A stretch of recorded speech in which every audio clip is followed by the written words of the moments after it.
Should be going live.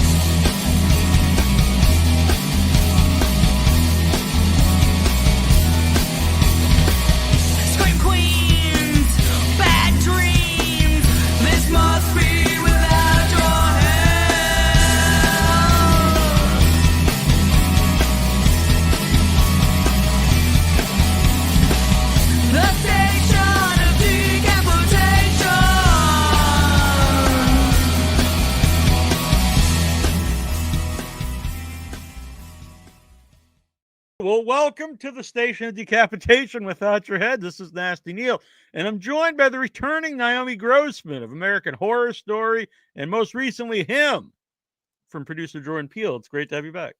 Thank you. I wish I thought to name myself Nasty Naomi. Now, yeah, that would have been the nasty duo we could have been. It could have been. Yeah. Well, next time. So yeah, I love this movie, as you may have heard. And again, not just because you hear it. There's actually, I did a review of it Monday, my brother and I, after we went to see it. And so congratulations on the film. And we have to mention, though, that it does, the audience is split, because I do think it comes down to if you get it or you don't. I think so too. Which is ironic, because how can I say this without alienating half the audience and or country? Let's face it, we're living in very divisive times as well. I think this movie is kind of an indictment on our current hyper-violent, toxic masculine, celebrity-obsessed American football culture, right? And it's funny, the marketing, which is brilliant because it makes you want to see the movie, is sort of targeted at the same people that it's directed at, but B, are kind of don't get it. You know, I think if people go in expecting a football movie, which is what I expected, because that's what you get from the trailers, or a horror movie, which it's almost, I mean, I tell my friends, because I've got a lot of like non-horror friends who too scared to see it, and I tell them I'm the scariest bit. Like, if you're scared of me, then you need therapy. Like, that's a whole nother thing. So it's funny there. It's sort of like billed one way, and I personally think it presents differently. It's funny, we talk about our pronouns, he, him. This movie presents as an art, like a art house film, and yet it was born a football horror movie. You know what I mean? Like, yeah. It was one thing, but it sort of reads. Which is probably why I really like it, because I do like a lot of festival movies and more thought-provoking movies. I mean, I like a silly movie too, don't get me wrong, but I agree with you. It's probably a hard movie to market it as as the movie it is. Without it, I mean, I get why they're, like I said, like there's a 45-minute like football interlude. So yeah, you'd think people who love football would love this movie. And yet the fact that they're advertising on NFL games, it's like Bernie Sanders going on Fox News. Like, what are you doing? Like, those are the very people you're kind of indicting in this film, which I it's kind of interesting. It's a little ironic. But I think that's also part of why maybe it's getting these mixed reviews, is because the art house people oh, I'm going wrong direction, who, love it, wouldn't necessarily know to go see it. Yeah, I And agree. the Yeah. people who are just looking for like blood and guts and mindless marvel, what did I say that, whatever, but you know what I mean, like this is not that, this isn't, I No, mean no. there's some blood, yes, but it's definitely not mindless. Like i I didn't know what to expect. I mean, it's Jordan Peele, so he's got to make you think a little, but at the same time, I mean, yeah, like of course it's political. Of course it's making a statement about, this time in which we live. Um I mean, listen, on one hand you can think, "Oh, Marjorie, what a crazy lady." No, like how many Marjories stormed the Capitol on January 6th? You know what I mean? Like Marjorie's real. She's out there and she's obsessed with whether it's Donald Trump or Isaiah White or Nancy Pelosi or Taylor Swift, Yeah. and she's out for blood. She's and so I just This e think I even think when like, people even though it's a different kind of movie, obviously, but that I think it's kinda like thinking Rocky is just about boxing, but it really isn't. It's about the underdog, and there's a lot more to them. You don't even have to like boxing to like the movie. And so, um, you're a character, like an obsessed fan. You could be obsessed over anything. It just in this movie happens to be an athlete or a football, franchise. right, right, right. But like I said, I believe, and this took me 2 viewings to get there, but I really think that, it's an allegory. Like, I think, just like we read about Adam and Eve and the apple and the Yeah. rib, like was there really a Marjorie? Like, I think it's representative of, like, a bigger problem. Like, we are living in these times in which, you know, we don't think twice about our boys getting concussed on the field, because it's entertainment, because it's money, because like there are we've got some real ethical dilemmas that this movie deals with, that I think are we almost don't want to look at because it's part of who we are. Like Americans are obsessed with football, and we're obsessed with celebrity, and we're obsessed with um our politics, and this movie is about all of that, right? Yeah, and at the end of the day, the people that are actually, benefiting from that are maybe the athletes for a small, time frame, but is like these old rich people. Right. Old rich white men. Yeah. Uh-huh. Ooh, like billionaire, like a handful of billionaires. Mhm. Yeah. So like I said, I think like I'm almost like proud. I get it. Like I think it's easy to dismiss because it's not just a literal film, in my Mhm. opinion. I think if I you agree are because even in looking my notes here, I have, like, a lot of the movie, it's like, honestly, does Marjorie exist? Do, the other fans, are they actually there? Or are they just are they visions? Because there are things in the movie. It's like these are, or maybe they're spirits, but Mhm. they represent something. Yeah. And uh I knew even before that there were some going to be possible visions, only because, for example, if you recall that little orgy scene, Hmm. uh that comes after I'm killed. And I was actually at one point in that scene, and they have Jim Jeffries in the background kind of mopping up my blood and body, and I'm in the foreground in the orgy.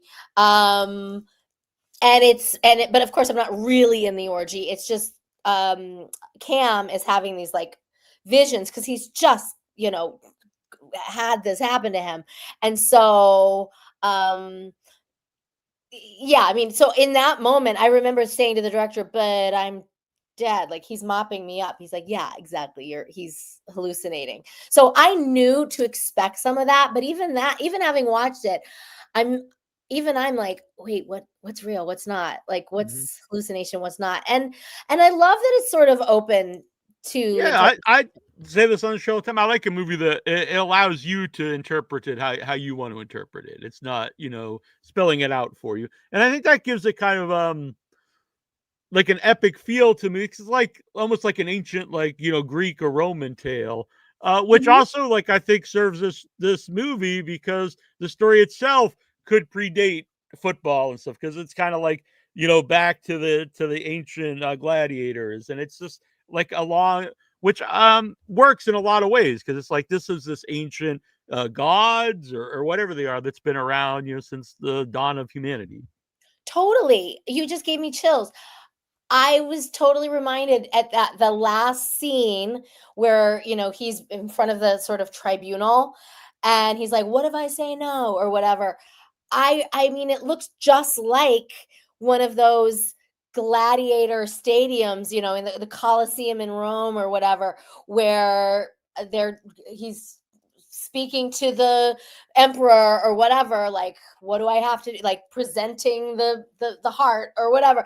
You're Yeah. right, it had this very like epic Greek, Roman, ancient, um bloodthirsty kind of lore. It didn't. It's interesting because as modern as it felt, with like the very modern Hmm. home, the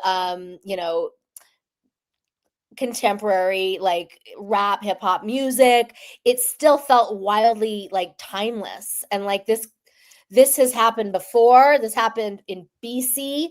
This is happening right now.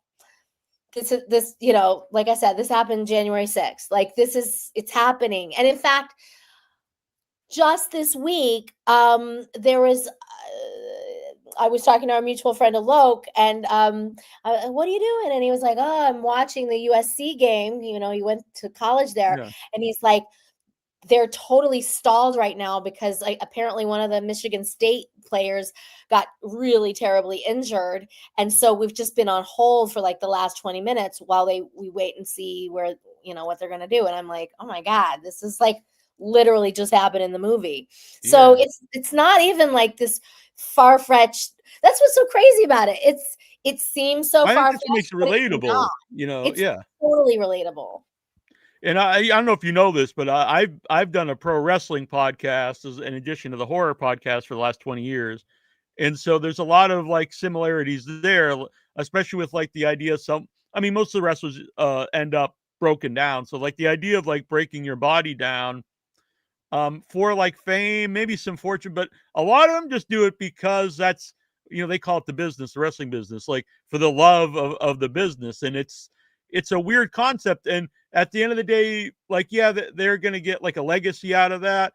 But the person who benefits the most financially are the people who own, the wrestling company, the old, these billionaires. So it's very similar idea for me. And Of course. Owen Hart, a professional wrestler, he died in the '90s on a pay per view. Felt that and died in the ring, and they literally just took his body out and continued the show. Which is what we see over and over in this movie, you know what I mean? Like those football players that Cam is training with, if anything, he's applauded for doing them damage, and it's just so, like it's so sick. It's and that this Yeah, is the and my culture. brother's a big football fan, and he actually liked the movie. But anytime they do new rules for safety, like a lot of fans are mad about that because it's like, oh, they're making these guys are pussies now today because they don't want to, have brain drama Right.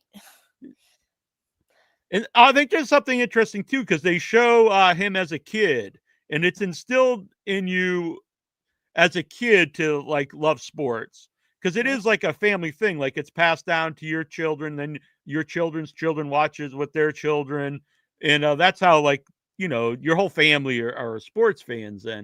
And then I think that instills this idea then, like, yes, I want to do this. Like, this is the ultimate thing. Because even his dad, there's a great scene at the beginning because the kid looks away when the guy's hurt, breaks his leg, and the dad tilts his head like, no, this is what a real man does. You Mhm. sacrifice for football, which is kind of a weird thing to even think about. If you, I think a lot of like sports fans would think, of course, yeah, you do anything, but if you just think about it, like you sacrifice like your life or your body for a football game, it's kind of bizarre.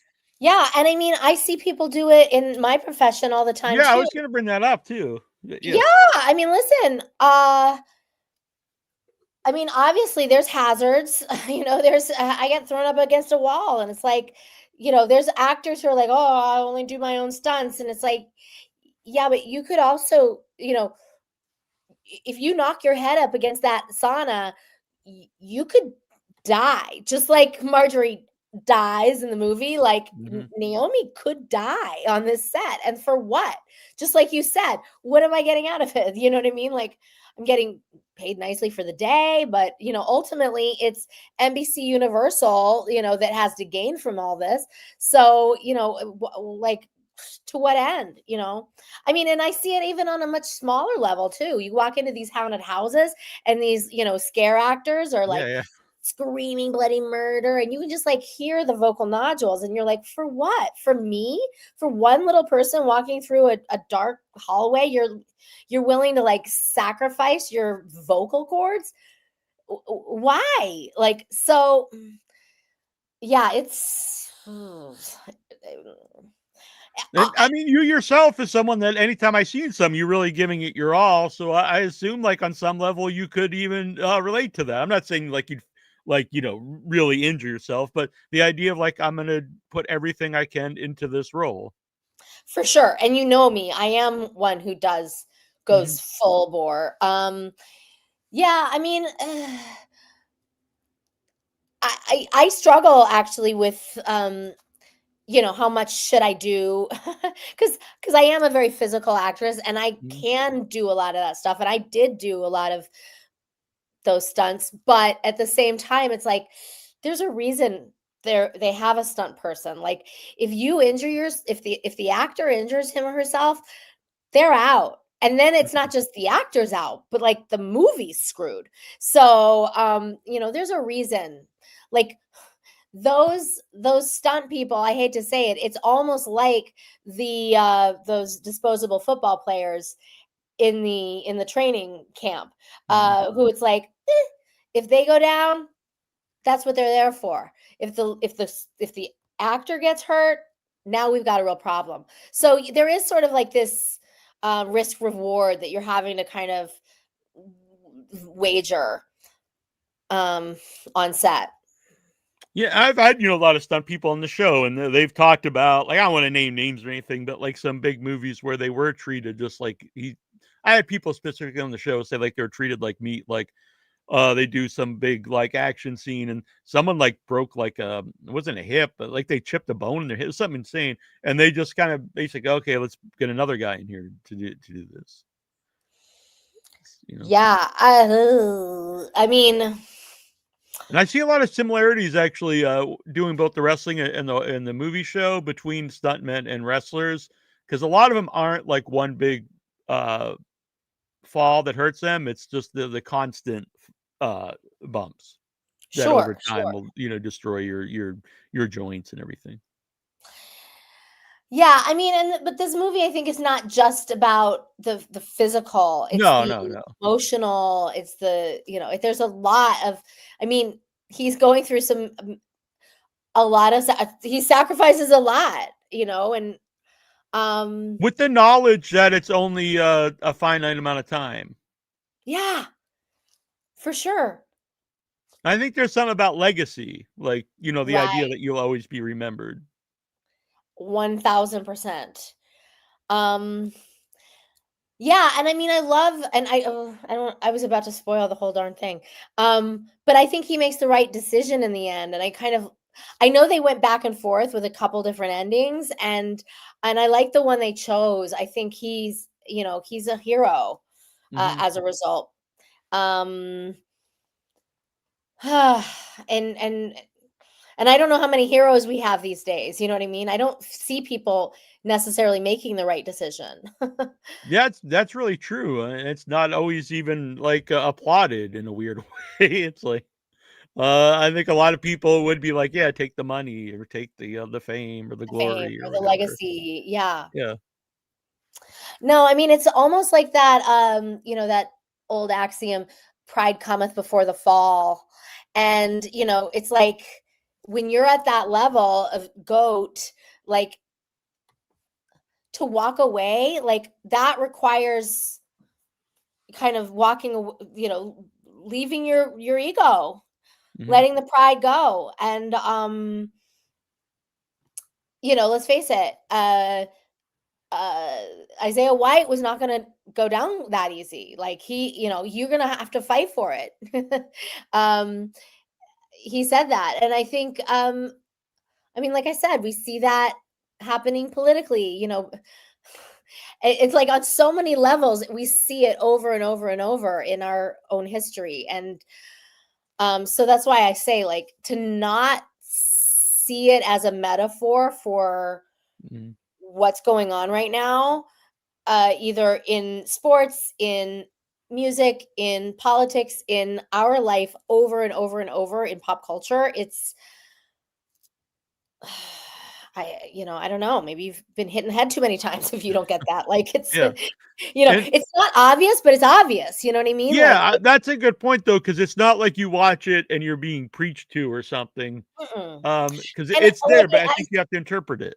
yeah, I don't even know that I got the movie entirely the first time. I think, I mean, granted, I was at the premiere and I was very distracted. I was thinking about, oh, use that take, and oh, I, you know, look fat in that, and oh, I wonder if I look fat in the red carpet, and oh, I might be getting my period right now. Like I had a lot of things going on, and so I wasn't able to really like give it my all the way I did the second time. And by the second, I mean, even then, I could still appreciate it for the art that it is.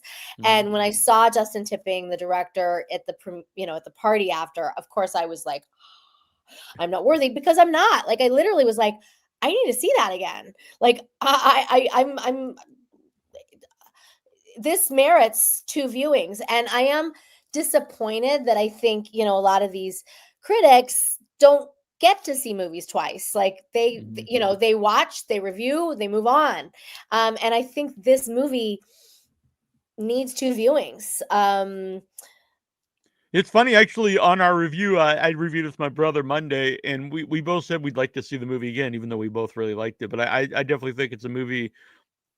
Watching it again, like, because by the time it's over, you look over it and you see, like, what it all means. But it would be great to watch it again, knowing what's coming, and then you can look for different things. It's really well made, and you don't see that. And well, you can appreciate how it's made after, when you know how it all goes the second time around. And it's not just me, by the way. Our mutual friend Alok, producer of 1BR, felt the exact same way. He saw it the second time with me and said, oh my god, I like it even more.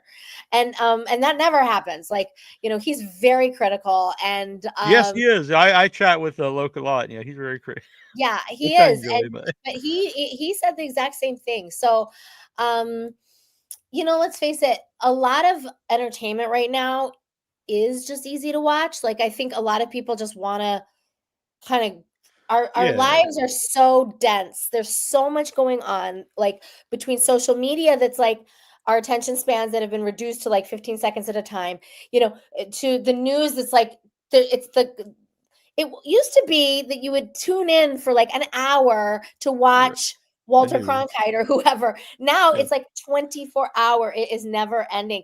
And don't worry if you're in the Epstein files, because guess what? It'll be replaced by something else in a week, in an hour. Yeah, You know what which I mean? Like, we it's have seen insane. we have seen a lot in the We've last seen it. few So weeks. yeah, it's that part is crazy to me. But uh,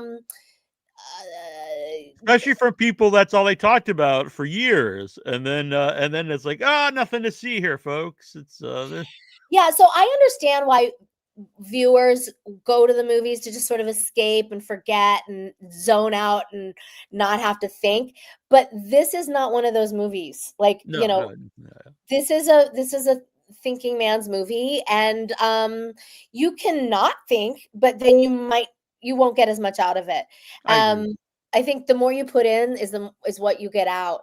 And yeah, I'm disappointed that not everyone seems to get it, but also I'm not surprised. That's America, Yeah, I so mean, honestly, most of my favorite movies are something like that. They're mhm. not necessarily I mean, every once in a while it'll be something that breaks through, but usually stuff I really like is stuff that's divisive, I would say. Interesting. Yeah, me too. Me too. So, uh, just getting the role to begin with. Did you have to audition like for any particular scenes or? No, it's such a cool story. Especially because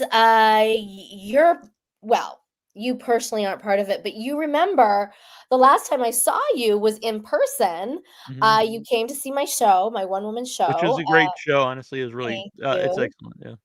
So, yeah, so I took American Horror Story to Boston where I met you. It was here in LA, it was off Broadway in New York, headlined the Denver Fringe. I also took it to Taos, New Mexico, which is my hometown, where him local casting came, saw it, and cast me. Direct Oh offer. wow. I didn't even Yeah. audition.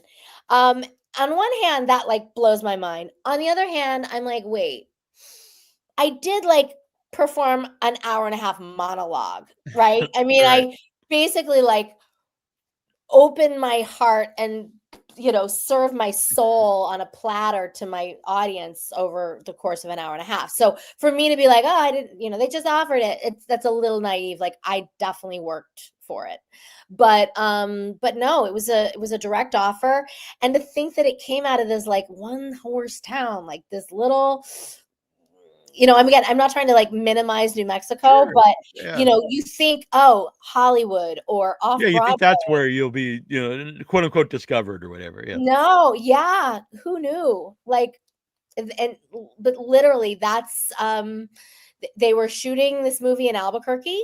The tax incentives there are insane. I want to say they give back like 40%. And so yeah, they had a handful of roles that they'd, handed off to local casting, and Marjorie being one of them. So that's there you It go. is interesting though, because I don't can really see a lot of you. I don't see a lot of like from your play in Marjorie, so I think that's interesting that they would be like, "This is a role for you." Well, that's true. However, I mean, you got a lot of energy and stuff, so I could, there's things there. I mean, I think my play says, okay, this is an actress who can command a stage and hold attention of an audience for an hour and a half. Hmm. She can probably handle 3 minutes on a screen, right? So I think that's what my play said. I think my reel, which obviously, is a compilation of my work from, Pepper, from American Horror Story, to, all the other things I've ever done. I think that maybe paints the picture a little better. The play is what got casting in to go, oh, right, Yeah, Naomi you Grossman. notice. Yeah, And yeah. then they forwarded the reel over, and that's when probably the, real decision makers, the producers that is, watch it and go, "Oh, this is a chameleon. This is a lady who can, change her face and is willing to go there, get ugly, Hmm. go crazy, do And have a what." lot of presence with maybe not a lot of dialogue.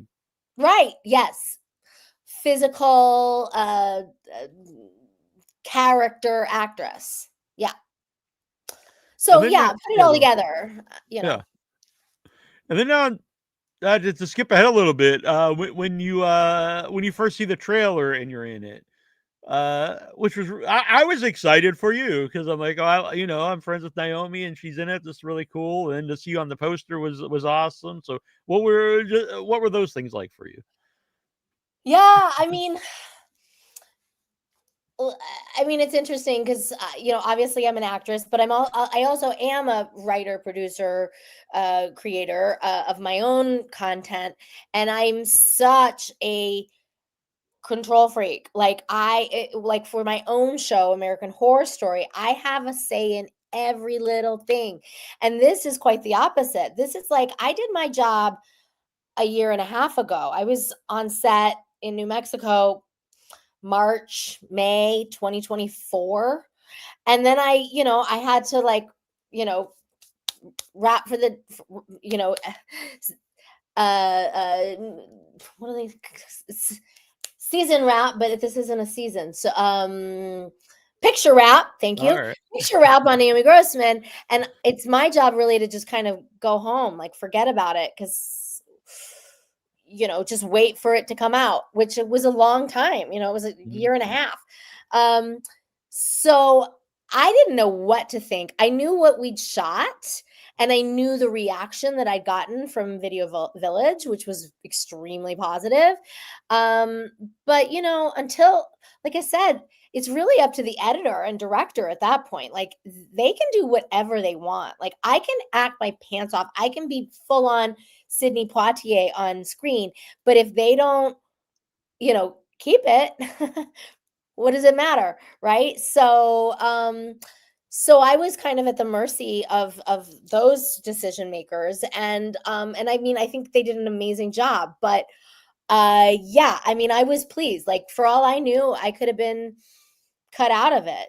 I mean, I knew, having read the script, that I have actual scenes. I knew I made out with Marlon Wayans. I will never forget that. But they could also not include it. Right, right.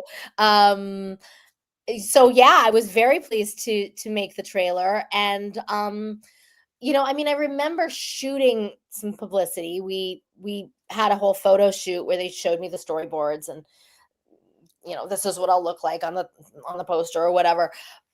But it wasn't real, not for a while. Like, because the him billboard started popping up around here a while ago, and then it was only like maybe 2 weeks ago that that IMAX um poster with me in it underneath the bench pop came out. And even that was like, is this fan art? Because I got a lot of fan art, so I'm no stranger to fan art. Right. And I just figured this was maybe something like that. And so when that came out, I was like, oh, I'm in this movie. Like, yeah. But I hadn't even gotten an invite to the premiere yet. So like, what do I know? Like it's one of those things where, like I said, until you see it, all bets are off. They could do anything, right? And they Yeah, I can. mean, there have been movies where you watch a trailer, then the scenes aren't actually in the movie. So I mean, you never really know until you actually see the movie. Right, right. No, I mean, I had friends who are like, "Oh, I don't really do horror." Like, but how much are you in it? And I'm like, "Well, I'm on the poster." Like, I don't know. I haven't seen it either, but I'm on the poster. Like, Yeah. so I think that counts for something. Yeah, 100%. So Marlon Wayans is amazing in the movie too. Mhm. I think it's probably his best acting role. I thought. So, what was he like on set? And apparently, making out with Marlon Wayans is a memorable event.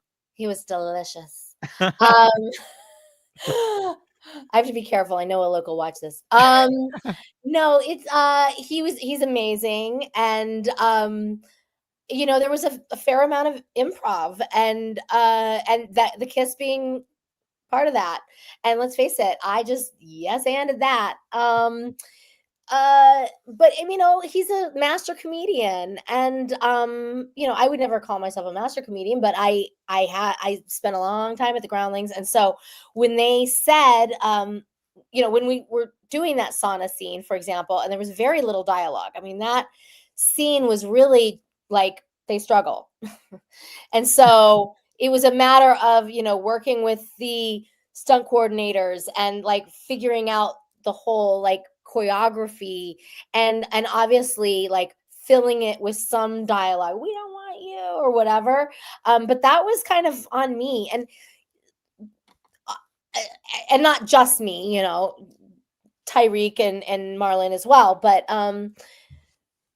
in their case, they're number 1 and 2 on the call sheet. So I'm sure they felt um at liberty to, let it rip.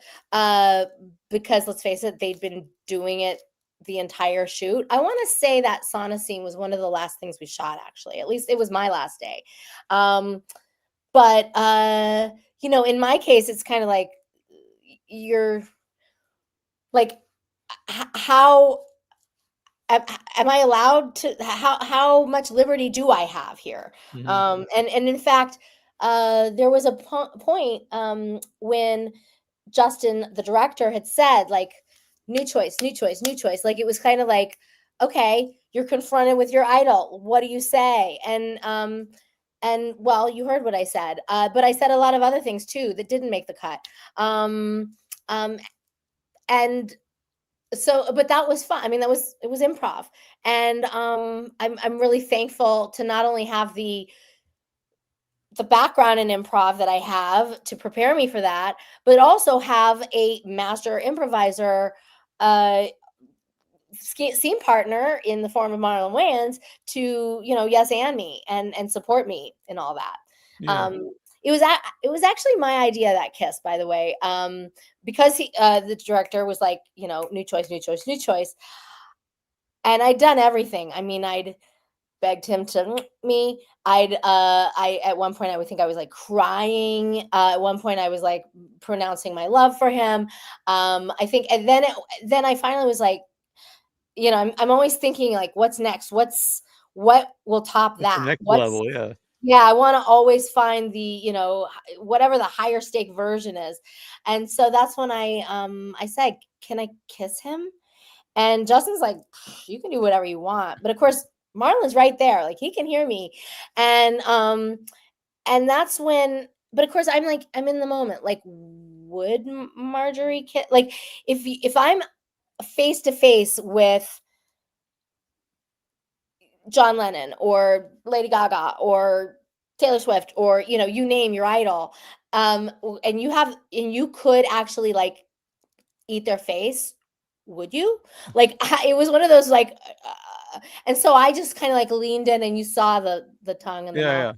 Yeah. But when the cameras turned around, then that's when it was game on, because at that point I remember Marlon looking at me, and all of a sudden he had this little, like, glimmer in his eye. Like, he was the same way. It was new choice, new choice, new choice. He gave all the levels, all the colors, all the shades of gray. And then all of a sudden this little glimmer, and I thought, oh, what a now what? And he just came at me, and man, it was like the kiss that was heard around the world. And I swear, as soon as Justin called cut, we laughed, and Yeah. then we actually stopped and watched it. Like, that's something that never happens. But we were like, oh my God, like, the fact that he was actually gonna, like, eat my face like that for, I mean, it felt like an eternity for me. And I remember it always. But yeah, I mean, it was hilarious. We, like I said, like, stopped working just to watch. So that was fun. I mean, like I said, that was a collaboration. That's all Marlon. I mean, Yeah. all Marlon. I planted the seed. I gave him the big idea. But that's what improv is, right? You serve up, and then the other knocks it out of the park, or vice versa. Pepe Petite, Naomi's outfit is awesome. Alok, what's up, sexy? I mean, Neal. Oh, Michelle, loved when he kissed you. Good movie. Watched 3 times already. My new favorite movie. You and the rest of the cast were awesome. I love that 3 times. That's Yeah. more than even me and my mom. My 86-year-old mom loves this movie. Oh, really? That's wonderful. Yes, Oh, I she's in know. your book. She's in your book and your play. So, Oh, or yes, she yes, her is. book and then your play. Yeah. Yeah, yeah. When you read, oh, okay. I wonder what she thinks of that scene after reading some of the excerpts from the book. Oh, yeah, right? Yeah. No, she, I like me. I think she's a real, art has an artist soul, and so she could appreciate it just on a visual Yeah. level. Um, I think you know, there's a lot of F words, there's a lot of N words, there's a lot of, she's not in, she doesn't listen to rap, she doesn't watch football, like it's not her world, Mhm. but she can appreciate a great story and great filmmaking and an allegory. And I think she, yeah, she totally got it and loved it.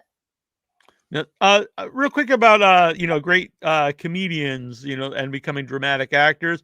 Now, there's definitely exceptions to this, but I've always felt that like really good comedians who do dramatic roles tend to be better than people that are known as dramatic actors trying to do comedy.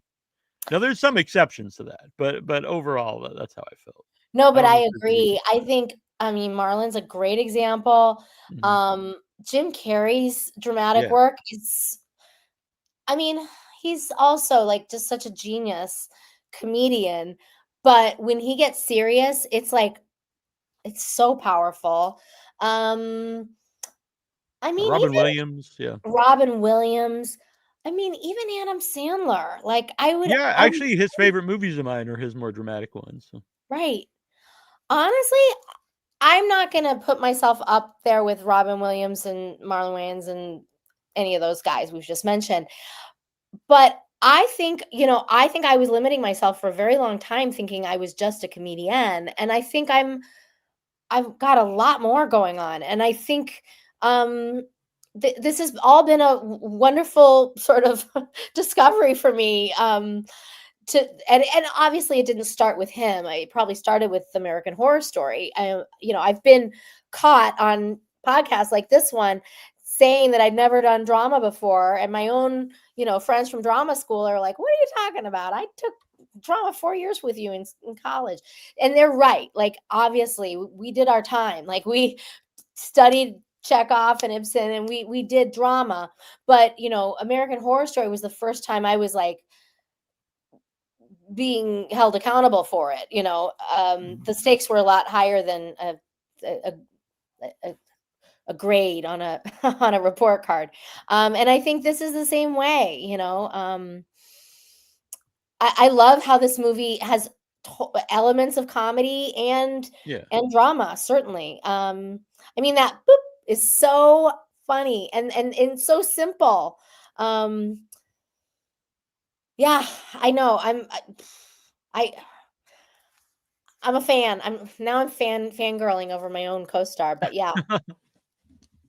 And by the way, Robin Williams, actually, I think about it, your outfit, I know we said Chucky, but it could almost be Mork from Mork Robin Williams as Oh well. my god, you're right. I love Yeah. that. I love him. Him. It all ties together. It does. Yeah. So I honestly love the movie again, not just because you're here. So I was like happy for you. Well, Like I'm that's super glad cool. because Yeah. This has been a you're really good year among for my horror first movies, though. podcasts actually, and so it's interesting to me how many people want to talk about this movie.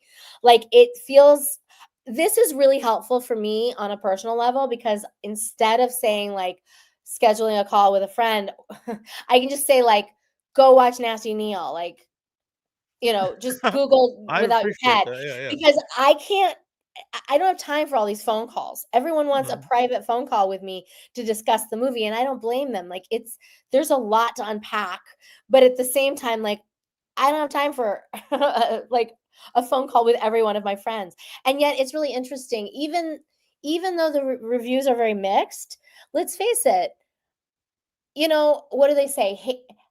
Hate is the opposite of hate is indifference.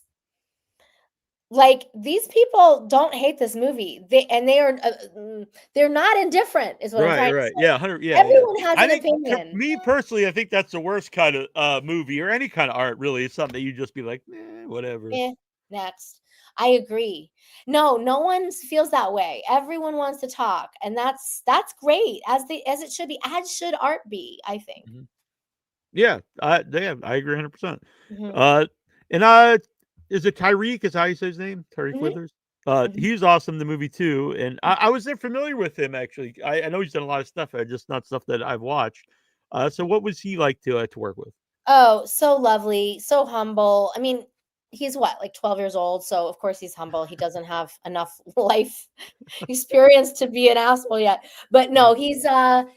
he's so he's lovely, he's gorgeous, he's a consummate professional. I mean, he's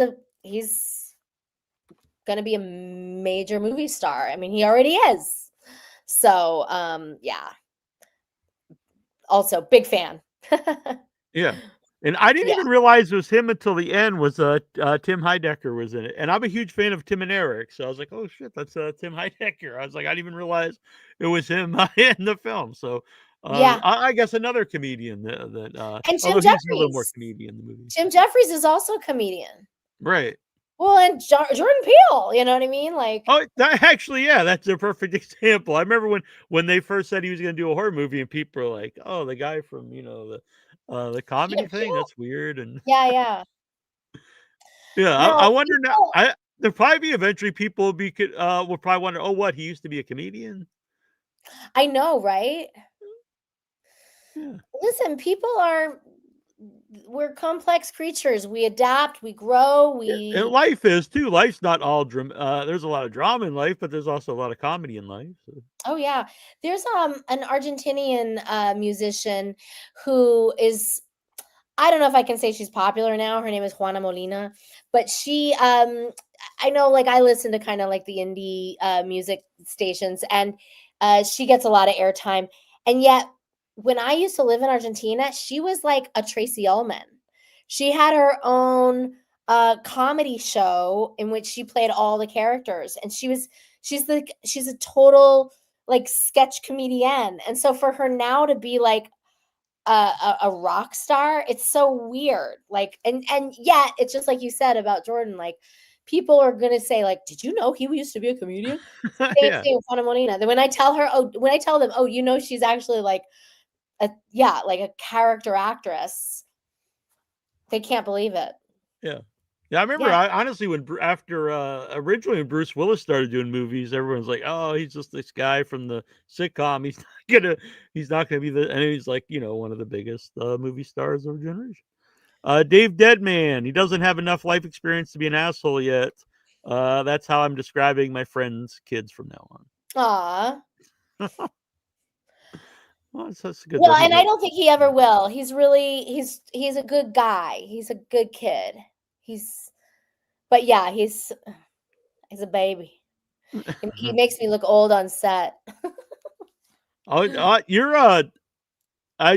always have a lot of presence on a film or a movie, and you're always fun to watch, whatever the role is, even if it's I yourself in your play. So. thank you. I think I'm a special spice. I don't think I'm for everybody necessarily.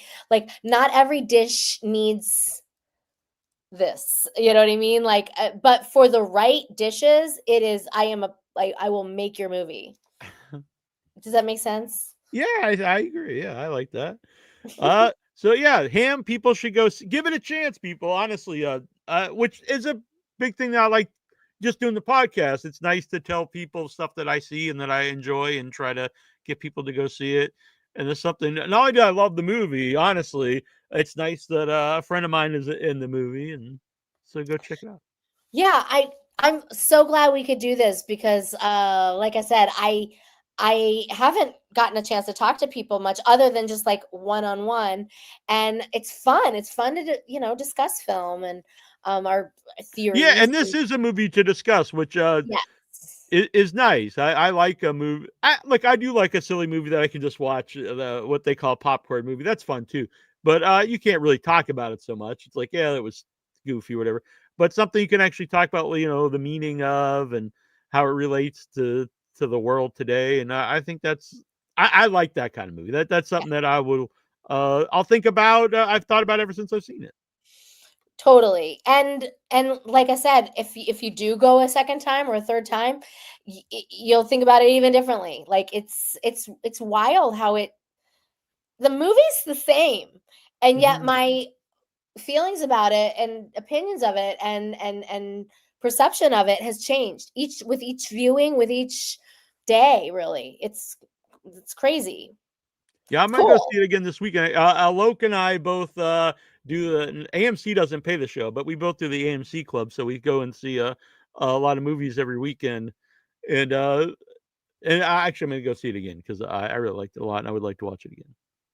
Yeah, you'll love it. You'll love it even more. I think I'll probably go for a third. So All right, sounds we good. need a punch card. Yeah, I like that idea. You get like Michelle gave me the yeah, idea 3 times. yeah, My goodness. yeah. Then after you get 5, you get some kind of prize or something. Yeah, what do you You get a pat on the back. I don't know, but we'll figure. like We'll figure. kiss? Yeah, there you go. Naomi is awesome. Pepe Petit. Well, that's very nice. Ah. Yeah. And where can people follow you to see what you're up to? I am at Naomi W. Grossman across all platforms. It's verified, so you'll know it's me. Before people had to pay for that. Oh yeah, so you like Real grandmother verified, like name or something. All right. actually famous. Yeah, it is kind of weird that you can just buy it. Like it's I know. I don't really I got understand hacked at that. one It's point, weird. and I went to an acquaintance who worked at Meta, and anyway, they weren't able. When I said like it's a verified account, they were like, "No, it's not." And I was like, "But it has a blue check mark," and they're like, "Yeah, but you didn't pay for that." And I'm like, "Oh, so that counts more than like you're actually Then it's famous." actually you. Yeah, yeah. Like, isn't the point of being verified is to But yeah, differentiate but you from this all other the Naomi random- Grossman, they paid $8 for it, so she's the real Right. deal. Yeah. So they'll help her. Insane. That is very insane. It's very funny, but it shouldn't be funny, but it is funny. I feel like there's a horror movie there. Yeah, yeah. You can You you just know, buy someone's identity. like someone who's like actually the person who Uh I don't know. yeah, I have to think about that. I like this idea. Hmm. All right. Well, I love catching up with you, and you're welcome back anytime, obviously. Thank you, thank you. I hope to have something to discuss with you again soon. All right. And I know Alok, he usually comes on our top 13 show, and him will be on my list. So I assume Oh, hooray, hooray. Good. all right. Wonderful. Well, and you'll have to keep an eye out for American Horror Story a second time. Again, maybe I'll work on a punch card for that as well. But the hope, of course, is before year's end, we'll shoot it properly as a comedy special. Oh, And cool. so That's you great. don't have to be in Boston. You don't have to be in New Mexico. You can just be in the comfort of your own home, Netflix and chill and watch it. So working on that now. Awesome. Well, congratulations on that. Thank you. You're welcome. All right. Thank you, everybody. Thanks. Hi, this is Doug Paddy, Pinhead from the Hellraiser movies, and you are listening to Without Your Head. And you better keep listening to Without Your Head, or you will not only be without your head, you will be without your soul, because I will tear it apart.